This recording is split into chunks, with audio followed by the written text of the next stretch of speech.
Hello everyone, today we will talk about how to fix or how to solve the problem of uh,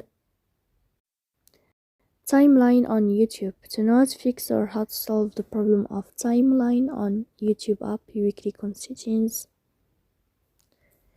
In the first, you can go to apps and you can click on YouTube app. You will click here. Then you can click on first stop and you can click OK. After that, you will enter to storage. Here you can click clear cache. In the end, you can turn off your phone and you can turn on your phone again.